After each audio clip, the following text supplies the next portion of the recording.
Hey leader, and welcome to episode number 341 of the L3 Leadership Podcast, where we are obsessed with helping you grow to your maximum potential and to maximize the impact of your leadership.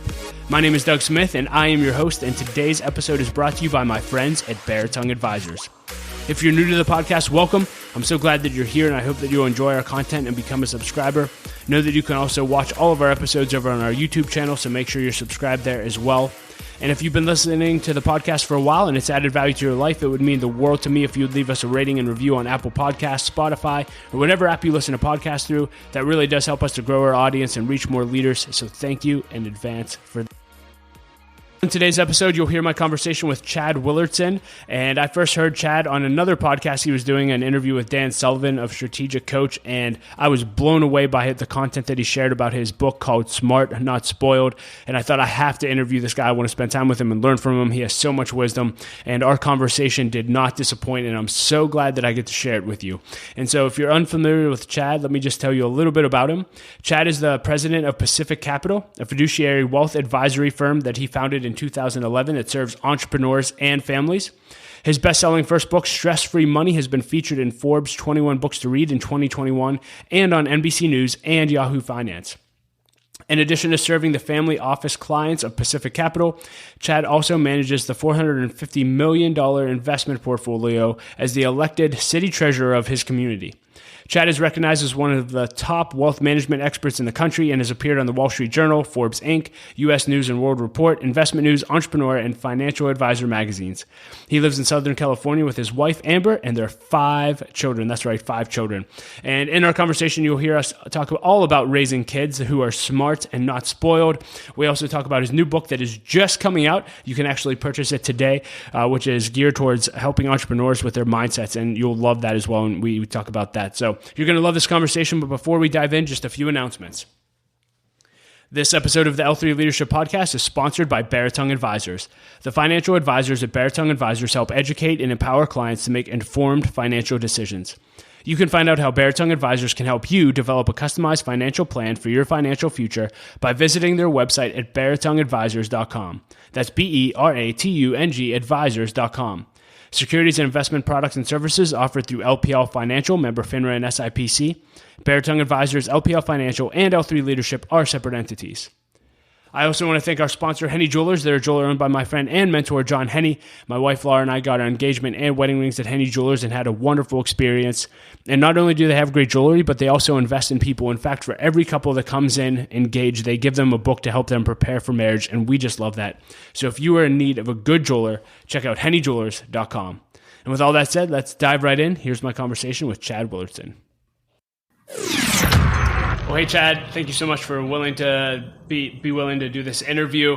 As I was mentioning to you before we hit record, I heard you on Dan Sullivan's podcast, Strategic Coach, and loved it. And so I've been following you ever since. And I was just telling you, you are a beast on social media, man. I love the content that you put out on a daily basis. So I just want to tell everyone listening to this, you're gonna love Chad. Make sure you follow him on social. But I want to talk about what you do. So you help people get rid of the stress in their lives and cause them to not worry about money. And so you specifically, it seems like you coach and help people manage money who are entrepreneurs or making 8 or 9 figures. But you certainly didn't start there. You grew up in a middle-class family, is my understanding. Can you kind of walk us through the journey from growing up middle class to now managing, billions of dollars in wealth? Yeah, that's a great question. Thank you, Doug. Thanks for having me. I definitely grew up in a middle-class family. We were not at all wealthy. I understand that we had plenty to be grateful for compared to other countries maybe who are not in the same conditions, but I didn't grow up wealthy by American standards at all. I mean, it was a huge deal if we went out to eat at just a regular diner to get a hamburger. It was a big deal, and my dad said, don't order drinks, so he was very careful and frugal. There were a lot of things that I couldn't do that my friends could do as kids, different summer camps and things that cost money. But, I think, where did the journey turn into where we are now? I would say I was always a goal-focused person, but once I got into my career, as soon as I graduated with my degree in economics, I was recruited straight from college to work for Merrill Lynch Wealth Management. And as I started at Merrill Lynch Wealth Management, my lack of love for reading turned into an obsession of reading and learning. Like I didn't read books in high school or college. I was not interested at all. I was more of a Cliff Notes, and even then I didn't like reading that. And then I just became absolutely obsessed with learning and growth and self-improvement because I was so humbled by not knowing anything. Here I am asking these wealthy people for their trust and their money to manage. And I was, 23 years old at the time, 20 years ago. So it really, I think, evolved from this thirst for learning and this hunger for learning and growth to where I just have become more of a confident expert in my field because I've done so much on the learning side that, I'm able to really give counsel and advice to people who are very, very successful out in the world. And just out of curiosity, at that point when you became hungry for growth, was there a mentor in your life that said, hey, here's some books you should read or listen to, or was that literally just self-initiated out of a desperation to grow? That's a great question. I wish I could say I had an amazing mentor that was giving me those ideas, but I really was just kind of more like alone in my ignorance. Like I didn't know what I did. I knew that I didn't know things, and I would get asked questions, and I was watching CNBC and learning about the markets and investing and realizing, man, there is so much to learn out there. And then as I got involved in coaching entrepreneurs, it was more about like running a business, being successful, leadership principles, self-discipline, financial management. And, those are all the things that I've read and I continue to read. I don't think that I've learned it all, and I definitely don't know it all. Yeah, and now not only are you a ferocious reader, but you've actually written your own book. So you've written 2, and you have one more coming out that we'll talk about. And how I first heard of you was about your second book called Smart Not Spoiled. Right. And I certainly want to talk to you about parenting later. You have 5 kids, and so my wife and I have our 4th on the way. But this book awesome. is all about educating. Yeah, we're very excited. But the book is all about educating kids to make sure that they're set up financially with financial principles for their life. And can just open-endedly, can you just talk about why you wrote this book and what you want parents specifically to get out of it? Yeah, absolutely. And since we're on video, I'll show the book since there's one sitting on my desk here. But here it is, Smart Not Spoiled. So Smart Not Spoiled, I've always tried to do things a little bit differently. I never want to follow kind of the traditional mainstream group think. And so when it came to teaching our kids about money and entrepreneurship, even when it came to paying our babysitters when my kids were little, I wanted to come up with very unique and creative ideas on how to pay and incentivize our babysitters, how to pay and incentivize my kids to teach them about money. And so I think just in our circle of friends in the community and clients and things, they knew that I did things differently. And so I would just get asked a lot. And I'd post about it on LinkedIn, and I would get asked a lot. And they'd say, hey, what are you doing? Or what would you do in this situation? Or what ideas do you have? My kids are 6, 8, and 10. And it got to the point where I simply could not take all that time to answer everyone with the different ideas. And I thought, you know what, I should really just write a book on this and put it all down on paper, memorialize it, and spread it out there to the world. I had no idea how much of a hot topic that this is until that book came out. Because my first book, Stress Free Money, it was a bestseller. It didn't sell millions of copies, but it did really well. But Smart Not Spoiled sold more books in the first week than my other book did in the first year. And wow. I immediately had probably 50 to 60 invitations to be on podcasts. And then it turned into me co-founding a business that we believe is potentially going to change the country's approach on educating kids on money. So it all came from just having a lot of requests to share my own ideas and thoughts. And then it turned into me saying, how about I just gather and collect the best ideas from all around me to teaching kids about money? And so it's kind of the genesis of where Smart Not Spoiled came from. Yeah, and let's talk about a few of the principles in the book, which I love. First, obviously, to be a steward of money, you have to earn money or make money. Right. You have 5 kids. Can you just share a few examples of what you've taught your kids about entrepreneurship and actually earning money, anything that you've implemented in your family that would be helpful to our audience today? For sure, yeah. So I tell kids and adults that there's a trifecta of success, and that the three things to be successful earning money is, number one, you've got to be good at something.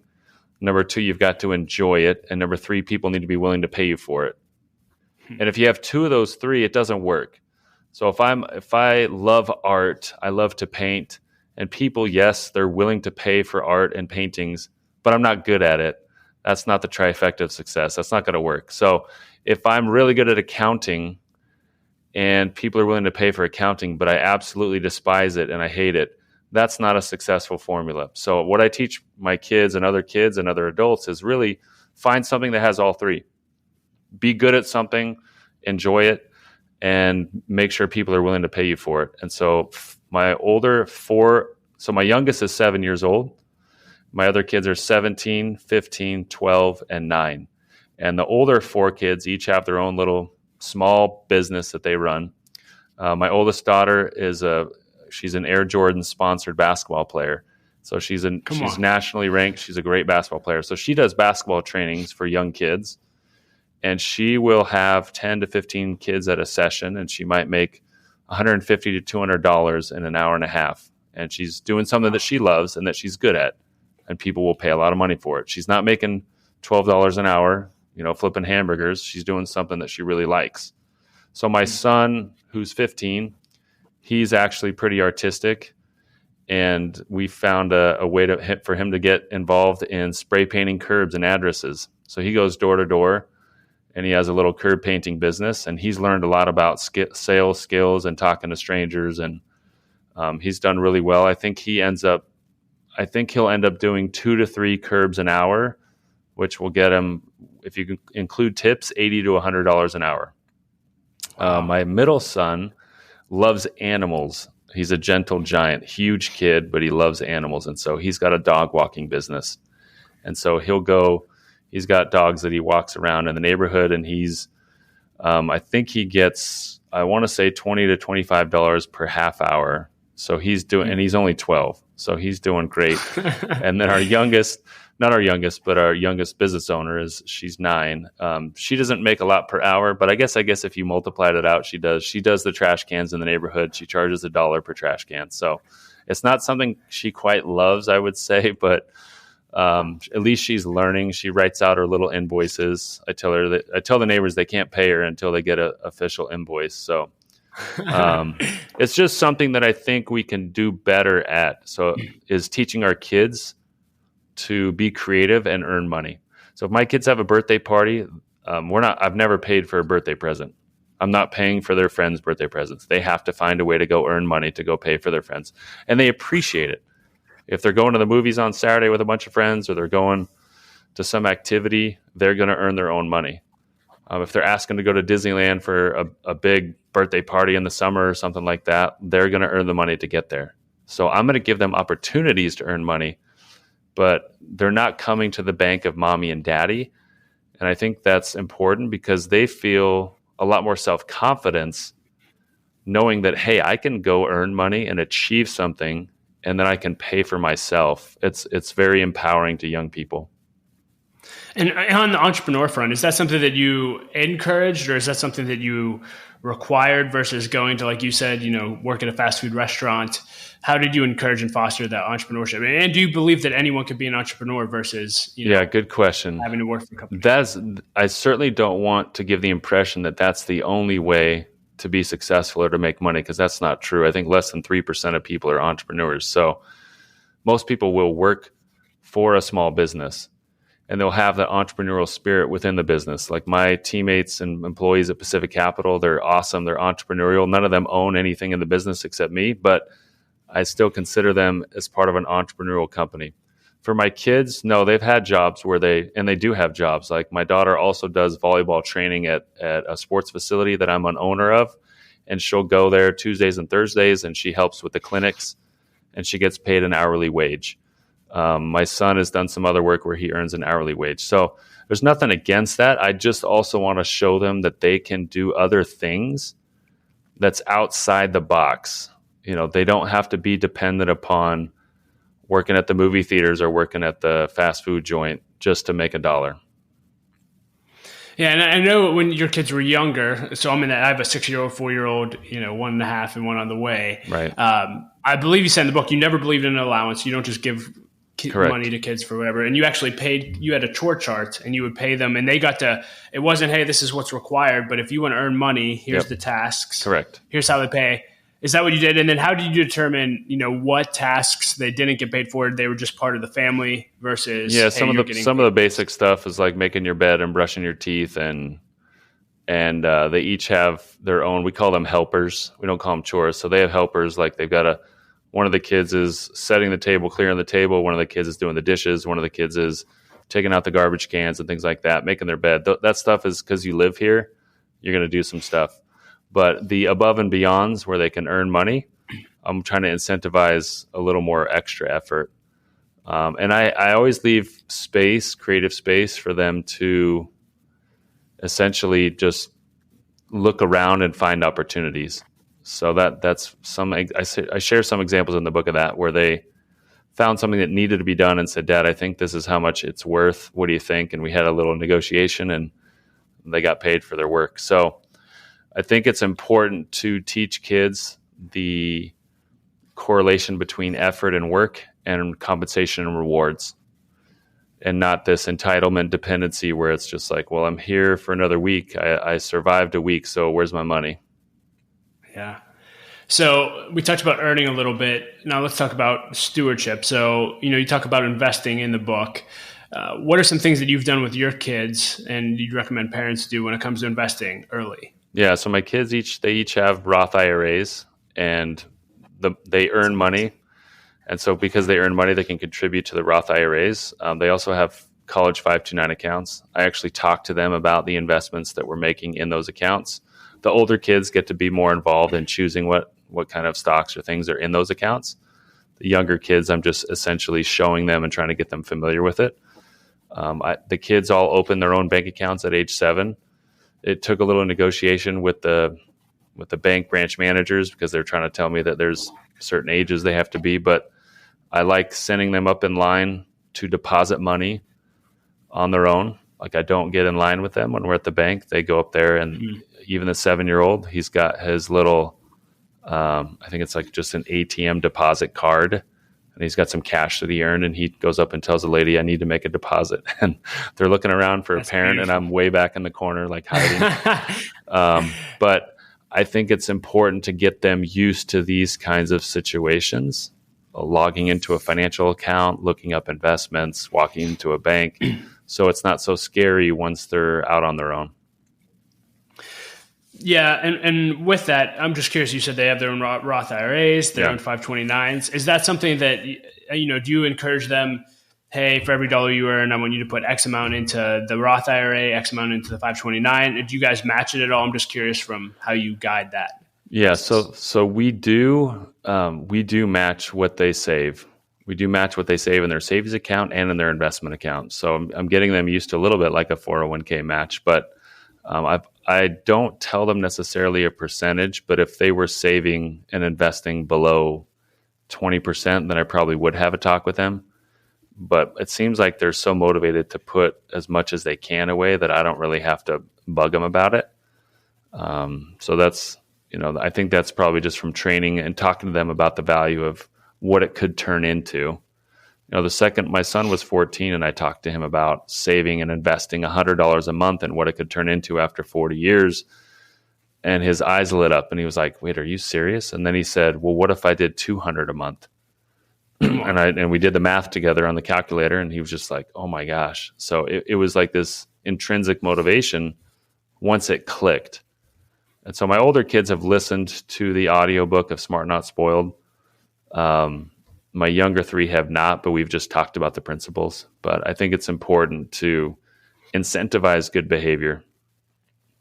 Yeah. The last thing on Smart Not Spoiled that I'd love to hear you talk about is you have a chapter on borrow wisely. And we live in a nation where credit cards have ruined people's lives, obviously, but then also some people can steward them well. How do you teach your kids, and what advice do you have for parents on teaching people how to borrow, how to use debt, how to use credit cards? I think there are a lot of mixed messages out there. Right. I don't like a hard stance either way. So I'm not anti-debt, but I'm also not someone who's saying, hey, live it up. Let's spend as much as you can and you'll pay for it later. So I'm somewhere in the middle. I teach them that borrowing for productive uses are a good thing. Borrowing strategically for a business or for an investment opportunity, it might be good, but it also increases risk. Borrowing to go to the movies and go to the restaurant when you don't have the money is not a good use of borrowed capital. So I'm not a big fan of credit cards. I understand there's a lot of points and rewards programs and things like that. I personally tell people, we have a business credit card that we use. We have one. Personally, I've never had a credit card since I got married, so we don't have one personally. So I think it's just important to talk to your kids about the actual cost of borrowing. Like what does it actually turn into? We talk about if you buy something for $99, taxes are going to make it more than $99. But if you borrow and you pay it off over 3 years, it's going to be a heck of a lot more than $99. So let's make sure we're only spending money on things that we can afford.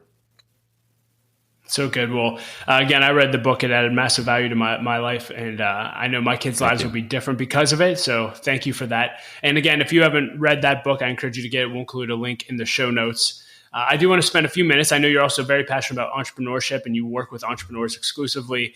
And you have a new book that just is coming out. And it's called Beyond the Money, 8 Lifestyle Shifts for Entrepreneurs, Making It 8 Figures. And so I'll just leave this open-ended. Why did you write this book and what do you want entrepreneurs to get out of it? Yeah, thank you. The first book is Stress-Free Money, and that's a very broad audience. I talk about the 7 obstacles to financial freedom. And I think no matter what age or wealth status you are, those principles will apply to you. Smart Not Spoiled, like we talked about, very applicable to parents and families all across the spectrum. Beyond the Money is really for those specific types of entrepreneurs who have already reached a level of financial success. They've already reached financial freedom. They're really looking for what to do next. They're looking for how to optimize their life now that they've reached this level. They don't have a lot of peers who they can talk to openly. I think that's something I've found is like I'm more of a sounding board for these people. They're looking for great advice. They don't want to go back and start all over, but they still want to keep creating. And so I talk about how to be an owner in many different businesses and investments without being an operator. I talk about managing your attention, knowing what to say yes to and what to say no to, because inevitably people find out that you've really been successful and now you're invited to all kinds of activities, events, speaking engagements, investment opportunities. And so we talk about filtering what makes sense and what doesn't. I talk about recharging your relationships. A lot of times on the way up to the mountain peak, you've perhaps neglected some of your important relationships. And so I talk about recharging those. I discuss giving yourself permission to celebrate. These entrepreneurs who do so well financially are often very type A. They'll get to the top of the mountain peak and they're immediately looking for the next mountain peak to climb. And I feel it's very important, mental health, physical health, everything, to pause, look back down the mountain and see what you've accomplished and celebrate it with your team, with your family, with people close to you, your supporters, your clients, and really give yourself permission to pause. I had a client recently out of state call me and say, okay, we finally sold the business and the money hit the accounts. What do we do now? And I said, the first thing you do is absolutely nothing. So the first thing you do is you just take your sweet wife out, get a babysitter, and get away for the weekend and write down all the different things that you've learned on this journey. You started a business from nothing, grew it into something very significant. And I said, just take time and pause and reflect and celebrate for a few days. And he and his wife both thanked me for that advice later and said it was one of the greatest things they could have done to celebrate that moment. And so I think there are a lot of things that really successful entrepreneurs could benefit from and Beyond the Money, because I interviewed a lot of great people, not just clients, but a lot of peers who are just doing great things out in the world. So collected a lot of wisdom from really smart people. Yeah, we'll include a link to that in the show notes as well. We have a few minutes left, and just a few questions I want to ask because I have your time. You talked about one thing you stress in your most recent book is just what to say yes to, what to say no to. Right. One thing I admire about you, following you from a distance on social is, how much you value your family. You have 5 kids. Obviously, you're very successful in your career. What advice do you have for parents just in general on not losing your family while you're trying to build your career and become successful and leading your family well? Because it seems like you do a great job of that. Thank you, Doug. It's always been a priority to me. And so I've never sacrificed or compromised what's important for what seems to be urgent. And I haven't had much pushback. In other words, I don't think I've missed out on many business opportunities because I've said, hey, you know what? One of my kids has a really important game or an important performance or event that I'd like to attend. Can we schedule that for a different time? So I think being clear about your boundaries up front and deciding what matters most is critical. Often we just think, well, we can make it up later and we can go to the next game and the next game. And I understand there are circumstances where you can't make it to everything, but I've really tried to build my career around my family. So instead of cutting out family stuff, I've cut out a lot of the personal waste. I've never watched anything in my life on Netflix. I've probably missed a lot of great things. I don't go to the movies. I don't watch TV. I'm on social media because I feel there's a great purpose in inspiring and being engaged there. But I've cut out just a lot of the kind of the day-to-day waste and drudge that I think a lot of us protect. And so it's like, how do you have time to do all this stuff? Well, it's because I've cut out a lot of the stuff that I used to waste time on 10, 15 years ago. And I think that's critical as parents is our kids are watching us. They see what we're paying attention to. They see what we're doing with our time. And so it's important to let them know that they're important.